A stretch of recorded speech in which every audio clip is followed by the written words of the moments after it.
आप सभी का प्राइस यूट्यूब चैनल में स्वागत है। आज हम कवर करेंगे एलसीएम एंड एचसीएफ का लास्ट टॉपिक, जो है प्रैक्टिस सेट 14 के पहले the use of LCM and HCF. तो ये यूज ऑफ मतलब क्या है एग्जैक्टली तो इन एप्लीकेशन मतलब जो भी हम रूटीन में या तो डेली लाइफ में कुछ एग्जांपल्स रहते हैं या तो कुछ सॉल्व करते हैं, तो उस वक्त हमें कुछ शॉर्ट ट्रिक्स या तो एलसीएम और एचसीएफ का कुछ यूज कर सकेंगे, जिससे कि अपने जो कैलकुलेशंस है वो प्रॉपरली प्रिसाइज हम कर सकेंगे या उसका हम टाइम रिड्यूस कर पाएंगे। ओके, या तो हम उसको पर्टिकुलरली सॉल्व करने के लिए समथिंग सर्टन मेथड यूज करेंगे with the help of LCM and HCF. यही इस टॉपिक में हमें समझाने की कोशिश की है। द यूज ऑफ मतलब इन दोनों का यूज करना है। ओके, तो अपने बुक्स में आप अगर पेज नंबर 21, 22 और 23, अगर ये तीनों के तीनों पेज अगर आप देखेंगे पढ़ेंगे तो मुझे लगता है कि काफी हद तक आपके पूरे के पूरे डाउट्स क्लियर हो गए। अगर नहीं है तो ये पूरा वीडियो आप वॉच कीजिए। होप्स इस पूरे वीडियो वॉच करने के बाद आपके सारे के सारे डाउट्स क्लियर हो जाएंगे, क्योंकि ये कुछ एग्जांपल्स अपने जो बुक्स में दिए हुए हैं, मेरे ख्याल से 1, 2, 3, 4 और 5, तो ये 5 एग्जांपल्स जो है काफी हद तक आपको बहुत सारे एलसीएम और एचसीएफ के डाउट्स या तो आपके जो भी एग्जाम्स में पूछने वाले जो वर्ड प्रॉब्लम है उनका सबका एक समराइज दिया हुआ है। हर एक अपना एक एक अलग अलग टाइप दिया हुआ है। तो स्टार्ट करते हैं सबसे पहले एग्जांपल्स में। ये तो सॉल्व करके दिया, मगर मैं भी यहाँ पे सॉल्व ही करके देने वाला हूँ, मगर उसके साथ साथ सॉल्व करते हुए कुछ कॉन्सेप्ट जो रहेंगे वो मैं आपको क्लियर करूंगा। तो पहला क्वेश्चन है, अ शॉप सेल्स अ 450 ग्राम बॉटल, ये एक बॉटल है of jam for 96 rupees. Okay, उसकी प्राइस है 96. Okay, and a bigger jar या तो bottle of 600 gram for 124 rupees. Which bottle is the more profitable? देखिए एग्जांपल्स में ले, एक ये बॉटल है और this is another ball. Okay, तो इसको हम 2 और इसको फर्स्ट ये नंबरिंग देंगे। इसका है 450 ग्राम और प्राइस है ₹96। दूसरा है 600 ग्राम, ओके, और प्राइस है ₹124। अभी इन दोनों में कौन सा प्रॉफिटेबल है? अभी प्रॉफिटेबल के लिए हम क्या करेंगे, सबसे इंपॉर्टेंट क्या है, हमें उनका वॉल्यूम या तो जो भी वेट है वो सबसे पहले, और विद द रुपीज, तो प्रॉफिट हम in terms of the rupees ही निकलते हैं। तो हम क्या करेंगे, सिंपल अपना हर एक मतलब पर्सन का एक कैलकुलेशन रहता है कि 96 डिवाइडेड बाय 450 कर दिया, तो पर ग्राम की हमने प्राइस निकाल दी, मतलब रुपीज पर ग्राम, और मल्टीप्लाई बाय जो दूसरा रहेगा 600 से करके देखेंगे, तो अगर ये 124 से कम है तो ये प्रॉफिटेबल है, और अगर ज्यादा है तो 600 का प्रॉफिटेबल है। इस तरह से हम कंपेयर कर सके। ओके, मगर ये तो ट्रेडिशनल कह सकते हैं, तो मतलब एक अलग से मेथड हो गए, जो मैथमेटिकल्स के रूल्स में हम कह सकेंगे कि थोड़ी सी लेंदी हो गई। मगर हम एलसीएम और एचसीएफ का भी यूज कर सकते हैं ना। एचसीएफ क्या कहता है हमें, एचसीएफ कहता है कि हाईएस्ट कॉमन फैक्टर। ओके, तो अभी हम क्या करेंगे, इन दोनों ग्राम्स के बीच में हम डायरेक्टली 1 ग्राम पर ग्राम हमने लिखा था यहाँ पे, मतलब 1 ग्राम की प्राइस नहीं निकालेंगे हम, ऐसा कुछ। तो अभी ये 450 है, मैं ग्राम नहीं लिखता अभी, या फिर नंबर लिख देता, 450 और 600, इन दोनों के बीच में समथिंग कुछ हाईएस्ट कॉमन फैक्टर हम निकालेंगे। ओके, जिसको समथिंग यहाँ से मल्टीपल करके 450 आ रहा है, यहाँ पे समथिंग मल्टीपल करके 600 आ रहा है, ऐसा कुछ तो फैक्टर्स रहेगा, तो हम क्या करेंगे, उससे रिड्यूस करेंगे अपना कैलकुलेशन, यही इसमें पर्पज है। ओके, और वही जो फैक्टर्स रहेगा, ये जो फैक्टर्स आएगा, ये फैक्टर्स 96 से डिवाइड करेगा, और 600 के लिए मल्टीपल के लिए जो फैक्टर्स आएगा ये 124, मतलब जो 600 ग्राम का बार जार है, ये तो बॉटल है, उसको डिवाइड करेंगे। तो दोनों के वक्त जो प्राइस आएगी हम उसके ऊपर कंपेयर करेंगे, जो सस्ता है हम कहेंगे कि वो प्रॉफिटेबल है। तो दोनों का एचसीएफ क्या है, देखिए, एक तो हमें अच्छा, एक हम कहते कि एचसीएफ तो है, मगर हम क्या करेंगे, इससे थोड़ा सा बिगर नंबर हमें चाहिए जो कि दोनों के बीच में कॉमन है। ओके, तो कौन सा है, तो इसके लिए हम इसका एचसीएफ निकालेंगे। अभी एचसीएफ के लिए क्या है, 450 और 600, इसके बीच में ऐसा कुछ तो नंबर चाहिए। तो हमें एचसीएफ की ये तो बताया हमें कि एचसीएफ कैसे निकालते हैं। तो समझ लीजिए हमने एचसीएफ निकाल दिया, तो 150 आया, 450 और मतलब 45 और 60, तो इनका कौन सा है, इसके मल्टीपल्स, एक कोई तो एक सब फैक्टर है जिसके मल्टीपल्स में 45 आ रहा है और 60 आ रहा है, तो 50 के टेबल्स में 45 भी आ जाता है और 60 भी आ जाता है, 5 के टेबल्स में भी आ जाता है, मगर 5 तो लिस्ट हो गया, 5 से हमें हाइयर चाहिए क्योंकि हम एचसीएफ निकाल रहे हैं। 5 से हाइयर कौन सा, फिर 10, मगर 45 नहीं आता। 12, इसमें 45 नहीं आएगा, तो एक है 15, 15 से और बड़ा है कोई नंबर नहीं है, तो मतलब 15 के टेबल में 45 भी आ रहा है और 60 भी आ रहा है। ओके, मतलब सेम है। अगर यहाँ पे हम 0 रखेंगे तो मतलब 150 के इसमें 450 भी आ रहा है और 600 भी आ रहा है। ओके, तो हमें एक फैक्टर मिल गया 150। ओके, नाउ 150 मल्टीप्लाई बाय 3, ये हो जाता है 450, 150 मल्टीप्लाई बाय 4, ये हो जाता है 600। ओके, अभी यहाँ पे ये जो 3 है ये क्या इसका मल्टीपल हो गया, और ये 4 है ये मल्टीपल टाइम्स हो गया, मतलब मल्टीपल नहीं टाइम्स हो गया। ओके, तो सेम यही टाइम्स जो है 3 टाइम्स से हम क्या करेंगे 96 को डिवाइड करेंगे, मतलब ये किसका आ गया 150 ग्राम का आ गया, तो 96/3 ये जो भी आएगा प्राइस वो कौन सा रहेगा, रुपीज फॉर 150 ग्राम। ओके, बाद में ये 124 जो है 600 ग्राम का बॉटल का प्राइस, उसको हम किससे डिवाइड करेंगे, जो टाइम्स आया ये 4 से, तो ये प्राइस किसकी निकलेगी फॉर 150 ग्राम। ओके, तो अभी इन दोनों जो यहाँ पे जो प्राइजेस आएगी हम इसमें कंपेयर करेंगे, तो उसके ऊपर हम कहेंगे कि whether this is a cheaper या तो प्रॉफिटेबल और दिस इज प्रॉफिटेबल। ओके, तो 3 से अगर 96 को अगर हम डिवाइड करेंगे तो कितना आ जाता है 3, ये हो जाता है 3 जा और ये हो जाता है 2 जा, मतलब 32 रुपीज। ओके, तो ये हम यहाँ पे लिख देते थे 30 रुपीज फॉर 150 ग्राम। ओके, मैं फिर से रिपीट कर रहा हूँ, हम पहले 1 ग्राम के लिए फाइंड आउट कर सकते हैं डायरेक्टली 450 से डिवाइड करके, मगर हम क्यों नहीं कर रहे, तो उसको 450 से डिवाइड करने के लिए हमें कैलकुलेशन, क्योंकि बिगर नंबर है तो कैलकुलेशन लेंदी हो जाएगा, तो to reduce the time, to reduce the calculation and make a correct answer, we are taking somewhat be higher number. Okay, तो कॉमन हाइयर नंबर मतलब हाइएस्ट कॉमन फैक्टर्स। ओके, तो यहाँ पे 32 रुपीज आ गए फॉर 150 ग्राम। अभी यही हम कन्वर्ट करेंगे फॉर 150 ग्राम, तो यहाँ पे 124 डिवाइडेड बाय 4, तो 4 1 जा और ये 4 3 जा, सॉरी ये 1 अलग था, ये 4 3 जा और ये हो गया 4 1 जा, मतलब यहाँ पे कितना आया 31 रुपीज। तो 31 रुपीज फॉर 150 ग्राम है और 32 रुपीज फॉर 150 ग्राम। अभी 150 ग्राम दोनों जगह कॉमन है ना, सेम है ना, अभी कौन सा प्रॉफिटेबल है, दिस इज मींस 600 जार, मतलब ये जो है this is a more profitable. तो यही एग्जांपल्स में हमें समझाया दिया कि हम कंपेयर करने के लिए या तो पर्टिकुलरली उस दोनों के इसमें कॉमन फैक्टर्स निकाल के एग्जैक्टली बेस ऑन हम कहेंगे कि बेस ऑन अ प्राइस या तो बेस ऑन वेट या कुछ भी ऐसे एप्लीकेशंस होता है हो सकते हैं, तो उसको हम समथिंग कुछ कॉमन फैक्टर्स या तो कॉमन प्लेटफॉर्म बनाएंगे विद कॉमन फैक्टर्स। जैसे कि यहाँ पे कॉमन फैक्टर क्या प्लेटफॉर्म क्या बनाया था हमने 150 ग्राम का, ये एक कुछ तो एक बेस बनाया था 150 ग्राम के लिए। हम 1 ग्राम के लिए भी कर सकते हैं मगर कैलकुलेशन लेंदी हो जाएगा, इसलिए हमने 150 जो कि है दोनों का कॉमन फैक्टर। तो ये इस प्रॉब्लम का पर्पज है। ओके, होप्स मुझे लगता है कि आपको समझ में आया होगा, अगर नहीं तो प्लीज कमेंट्स कीजिए, मैं फिर से एक और वीडियो बनाऊंगा और आपको इसमें समझाने की कोशिश करूंगा। ओके, नेक्स्ट एग्जांपल दिया है हमें 17/28 प्लस 11/35। अभी हमारी एक जो अब तक हम पढ़े एक कॉमन क्या है कि जो न्यूमरेटर पहले का है उसको किससे डिवाइड मल्टीपल करना है, तो दूसरे जो है मतलब एडिशन या तो सब्ट्रैक्शन जो भी हो रहा है। ओके, तो उस दूसरे डिनोमिनेटर से मल्टीपल करना, मतलब यहाँ पे क्या 17 मल्टीप्लाई बाय 35। ओके, ये ऐसा क्रॉस मल्टीप्लीकेशन किया, बाद में ये जो साइन है ये लिया। ओके, मतलब प्लस और बाद में इसको मल्टीपल किया, तो 28 मल्टीप्लाई बाय 11। अभी हम यहाँ पे इनका एडिशन जो भी है वो फिलहाल तो हम यहाँ पे कंसिडर नहीं करेंगे। ओके, तो हम क्या करें अभी इन दोनों का मल्टीप्लिकेशन करने के लिए और इनका मल्टीप्लिकेशन करने के लिए हम क्या करेंगे कि इनका मतलब जो भी है मल्टीप्लिकेशन कैरी आउट करेंगे, मगर हम ये अभी यहाँ पे हम रिड्यूस करेंगे। कैसे रिड्यूस करेंगे, कुछ तो फैक्टर दोनों में कॉमन निकालेंगे जिसके समथिंग टाइम्स अगर हम इसको मल्टीप्लाई करेंगे समथिंग और इसको भी करेंगे तो दोनों का जो प्रोडक्ट है वो सेम आ जाएगा।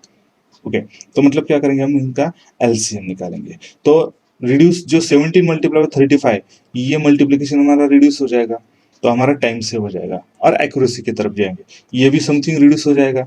अभी हम फिलहाल साइनिंग का हम कंसिडर नहीं करेंगे, बाद में कंसिडर करेंगे। फिर यहाँ पे समझाने का एक ही पर्पज है कि हमें मल्टीप्लिकेशन रिड्यूस करना है with the use of the LCM. Okay, अभी 28 और 35 इनका एलसीएम कितना है, देखो ये तो पहले का मैं एक मेथड जो मेथड वन हम मैं और ये 28 मल्टीप्लाई बाय 35 ये दिया था। ओके, ये प्लस हम कंसिडर करते हुए।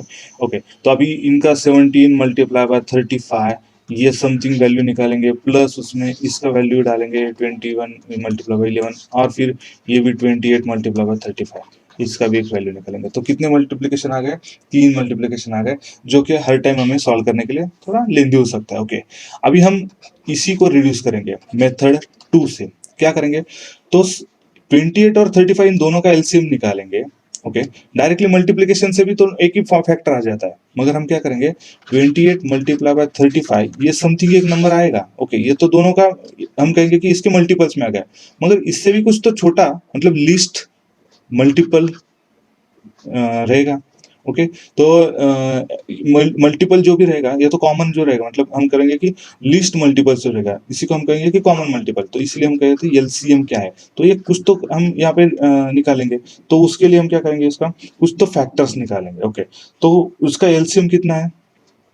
तो एलसीएम निकालने के लिए अपना जो फैक्टर्स है, प्राइम फैक्टर्स है जो भी है, हम इससे निकालेंगे। समझ लीजिए एलसीएम अपना आया 140। ओके, तो 28 और 35 का 28 का कैसा आ गया, तो ये हो गया 2 14, ये हो गया 2 7 7 बन रहा। ओके, और बाद में हमें यहाँ पे मिला है 35 के यहाँ पे 5 7 7 बन रहा। ओके, तो यहाँ पे कॉमन कौन से हो गए 7।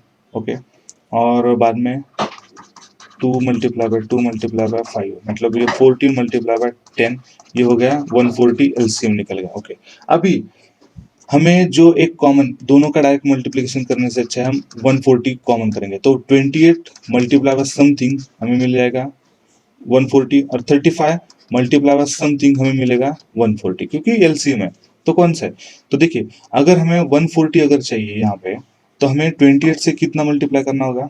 14 से। ओके, 28 को नहीं 14 नहीं, 28 7 से आई थिंक 7 5 से। ओके ओके ओके 5 से 35 28। ओके, यहाँ पे 5 से मल्टीप्लाई करेंगे, 25 100 और 8 5 40। ओके 140 यहाँ पे 5 से, और 35 को अगर हमें 140 करना है तो 35 3 105 और 35 4 जा। ओके, यहाँ पे 4 से मल्टीप्लाई करेंगे। ओके, तो हमें मिलेगा 140। तो अभी हम सेम कैसा करेंगे कि यहाँ पे इस फ्रैक्शन को हम किससे मल्टीप्लाई करेंगे? 5 से, और इसको हम मल्टीप्लाई करेंगे 4 से। ओके, तो मतलब 17 मल्टीप्लाई बाय 5, यहाँ पे 28 मल्टीप्लाई बाय 5, दोनों जगह न्यूमरेटर डिनोमिनेटर में करेंगे, sign as it is use किया। 11 मल्टीप्लाई बाय 4 और यहाँ पे 35 मल्टीप्लाई बाय 4। अभी ये तो थोड़ा आसान है, इससे 17 मल्टीप्लाई बाय 5, 17 का मल्टीप्लाई बाय 5 कितना हो जाता है? 17 फायदा 85। ओके 85, और ये हो गए 44। ओके, अभी प्लस है, ये तो दोनों का सेम आ जाएगा 140, तो मैं कॉमनली लिख देता हूँ 140। अभी अभी तो इनका एडिशन कर सकते हैं, 80 प्लस 40 120 और प्लस 9 129 बाय 140, आसान हो गया। ओके, तो यही इस एग्जाम्पल का पर्पज है कि हमें डायरेक्टली हम दोनों के डिनोमिनेटर का मल्टीप्लिकेशन भी कर सकते हैं, मगर अगर दोनों के बीच में कुछ तो एलसीएम निकलेगा जो कि दोनों के मल्टीप्लिकेशन से भी छोटा है, तो better we will go with that one. Okay, तो इसमें देखिए 17 मल्टीप्लाई 35 कर रहे थे हम, अभी 17 मल्टीप्लाई 5 कर रहे हैं, तो ये हो गया रिड्यूस, अपना कैलकुलेशन रिड्यूस हुआ, तो अपना टाइम भी रिड्यूस हुआ। तो ये इसी क्वेश्चन का जो सॉल्व करने का पर्पज यही कि हमें एलसीएम यूज करके हम अपना टाइम रिड्यूस कर सकते हैं और एक्यूरेसी प्रॉपरली हम अचीव कर सकते हैं। ओके, नेक्स्ट है on dividing a certain number by 8 10 12 14, the remainder is always 3 है। okay, which is the smallest such a number। भी यहाँ पे देखिए अपने क्वेश्चन में लिखा है on dividing a certain number, ascertain मतलब क्या है? असर्टन समथिंग है, हमें पता नहीं क्या है, by 8 10 12 14, the remainder is always 3 मतलब 8 से करेंगे समथिंग, अगर ये समथिंग है इसको अगर 8 से करेंगे तो भी रिमाइंडर 3 आएगा, ये नंबर को अगर 10 से करेंगे तो भी रिमाइंडर 3 आएगा, अगर इस अननोन नंबर को 12 से करेंगे या तो 14 करेंगे तो दोनों टाइम हमें रिमाइंडर 3 ही आएगा। तो ऐसा कौन सा स्मॉलेस्ट सच नंबर है? स्मॉलेस्ट है, बिगर भी हो सकता है, स्मॉलेस्ट पूछा, इसका मतलब क्या हमें लीस्ट नंबर निकालना है, और इन सब के लिए तो मतलब क्या है कॉमन निकालना है सबके लिए। तो और ये जो इनके मल्टीपल्स में, क्योंकि हम इसे डिवाइड कर रहे हैं, इन नंबर से इस नंबर को डिवाइड कर रहे हैं, मतलब क्या है इस नंबर से समथिंग अगर मल्टीपल करेंगे तो हमें ये नंबर मिलेगा, इसका मतलब है ये मल्टीपल है इनके नंबर्स में। ओके, तो हमें क्या निकालना है? एलसीएम। देखिए ये स्टेटमेंट है, ये वर्ड प्रॉब्लम है, इसको हमें कुछ समझ लेना है कि एग्जैक्टली हमें क्या फाइंड आउट करना है। वर्ड्स में, वर्ड प्रॉब्लम में मीनिंग्स काफ़ी हद तक हमें एग्जैक्टली क्लू दे देता है कि हमें एग्जैक्ट करना क्या है। ओके, तो एलसीएम हम निकालेंगे 8, 10, 12 और 14 का। ओके, तो पहले आएगा 2, ये हो गया 4, ये हो गया 5, ये हो गया 6, 7। ओके, अभी चारों में से समथिंग दो नंबर्स को तो कुछ तो कॉमन चाहिए, तो दो तो आ रहा है यहाँ पे 4 और 6 के लिए।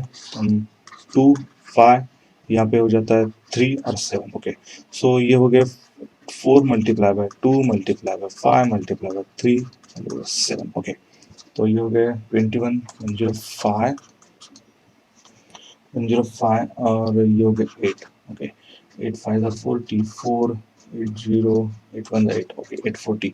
तो इनका एलसीएम आया है 840। ओके, मैं जस्ट शॉर्ट से ये सारे के सारे स्ट्रिप्स मैंने किया, कैलकुलेट किया, 840 आया। ओके, मगर हमें क्या दिया है, द रिमाइंडर इज ऑलवेज 3। अभी अगर 840 इनका एलसीएम है तो इनका रिमाइंडर कितना आएगा, 0 आएगा, मगर हमें कितना है, रिमाइंडर 3 आना चाहिए, तो हम क्या करेंगे, इसमें 3 ऐड कर देंगे, simple way. So 840 plus 3 is equals to 843। तो ये हमारा स्मॉलेस्ट सच नंबर है। देखिए, हमने एलसीएम निकाला, बाद में हमें जो कंडीशन दिया था रिमाइंडर इज ऑलवेज 3, तो हमने क्या, रिमाइंडर अगर 3 है तो हमें क्या करना पड़ेगा, लास्ट में ऐड करना पड़ेगा। सिंपल है। तो ये टाइप्स बहुत इंपॉर्टेंट है, इस टाइप्स के बहुत सारे क्वेश्चंस एग्जाम्स में पूछे जाते हैं, तो इसको प्रैक्टिस कीजिए, समझ लीजिए। ओके, नेक्स्ट क्वेश्चन की तरफ जाते हैं।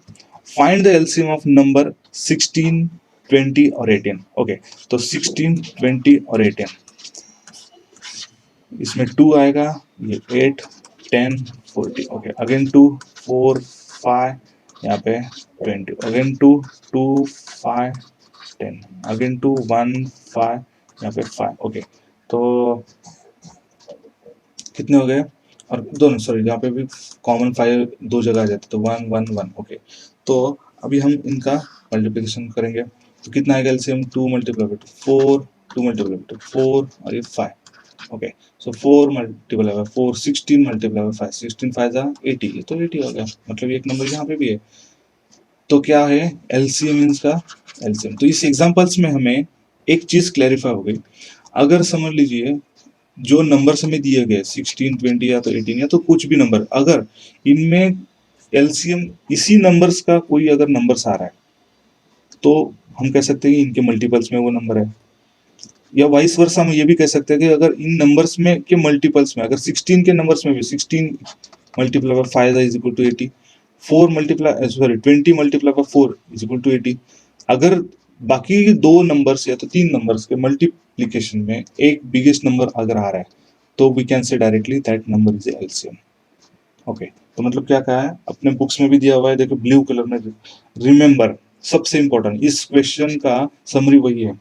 If the greatest of the given number, greatest, इन तीनों में ग्रेटेस्ट नंबर गिवन, यहाँ पे ग्रेटेस्ट है, is divisible by the other number, इनसे डिविजिबल हो रहा है ना, 16 मल्टीप्लाई 5, 18, 80, सो 80 डिवाइडेड बाय 5, 16। ओके, 20 मल्टीप्लाई 4, 80, तो 80 डिवाइडेड बाय 4, 20, तो मतलब क्या है, ये divide divisible by the other numbers, then that greatest number is the LCM of the given number. Simple है, तो हम डायरेक्टली टाइम वेस्ट नहीं करेंगे, ये फंडामेंटल डायरेक्ट डालेंगे और अपना आंसर्स निकाल लेंगे। ओके, तो this is the very very simple method, आप ये भी एक टाइप है, आप ये भी याद रखिएगा।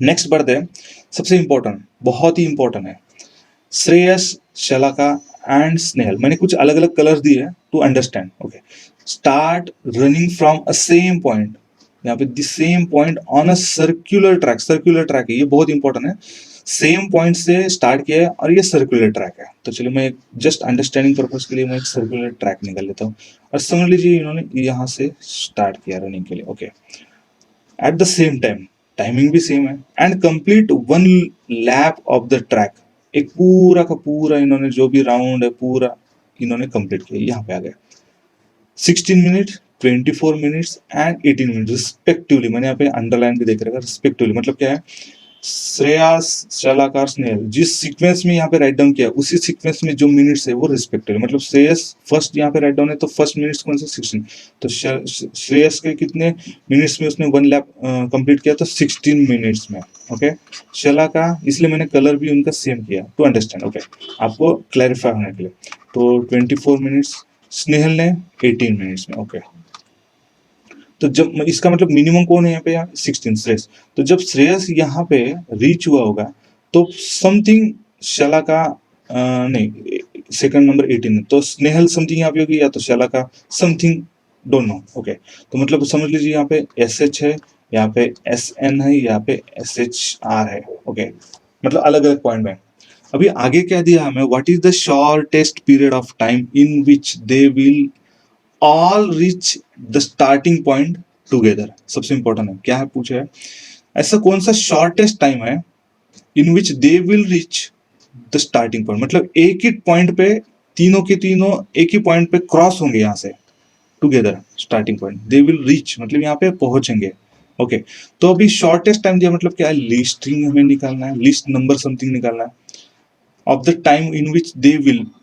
अगर ये दौड़ रहे हैं, इसका मतलब इनका जो लूपिंग हो रहा है, तो क्या हो रहा है, इनका मल्टीप्लीकेशन हो रहा है ना इस टाइम से, ये जो 16, 24 और 18, तो इनके मल्टीपल्स में कुछ तो ऐसा टाइमिंग आना है, या तो कुछ लिस्टिंग ऐसा पीरियड आना है जो एक ही टाइम में यहाँ पे क्रॉसिंग करेंगे। तो इसका मतलब क्या, लीस्ट कॉमन हमें मल्टीपल, मतलब LCM निकालना है किसका, 16, 24 और 18 का। ओके, तो LCM निकालने के लिए हम अपना मेथड यूज करेंगे, इधर फैक्टर हॉरिजॉन्टल या तो वर्टिकल। ओके, तो अपने बुक्स में भी LCM दिया हुआ, देखिए LCM। मैं डायरेक्टली यहाँ पे आंसर लिखता था, क्योंकि मुझे लगता है कॉन्सेप्ट क्लैरिफिकेशन बहुत इंपॉर्टेंट है इसमें।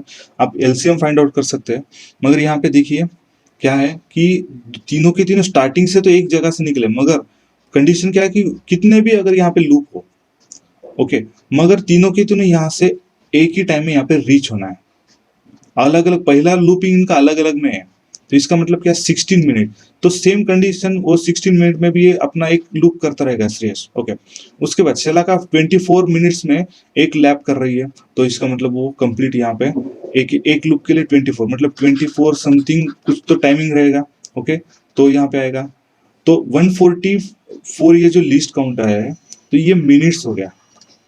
ओके, तो यहाँ पे हम समझ लीजिए ऐसा अंडरस्टैंडिंग पर्पज 144 यहाँ पे लिखा, बाद में 16 multiply by something is equal to 144, और यहाँ पे 18 मल्टीप्लाई बाय समथिंग, यहाँ पे 144, मतलब इस टाइम में एक ही टाइम में यहाँ पे रीच हो गए, यहाँ से या तो क्रॉस हो गया तो यहाँ पे पहुंचेंगे। ट्रैक यहाँ पे कितने भी हमें पता नहीं, कितने भी अगर इसके अगर समझ लीजिए यहाँ पे 16 मल्टीप्लाई 4, यहाँ पे 12 हो गए समझ लीजिए, यहाँ पे 4 और 5 हो गए समझ लीजिए। ओके, मतलब नंबर ऑफ टर्न्स कितने भी हो, मगर कंडीशन क्या है कि एक ही टाइम में वो क्रॉस होने चाहिए। इसका मतलब हमें क्या दिया है, शॉर्टेस्ट पीरियड हमें निकालना, मतलब लिस्ट। देखिए वर्ड प्रॉब्लम, ये स्टेटमेंट है, word problem mean statement problem. तो स्टेटमेंट में हमें जो दिया वो अंडरस्टैंड करना बहुत ही इंपॉर्टेंट है। ओके, आई होप सो कि आपको ये समझ में आया होगा। इसी टाइप्स के बहुत सारे एग्जांपल्स भी हम कवर करेंगे।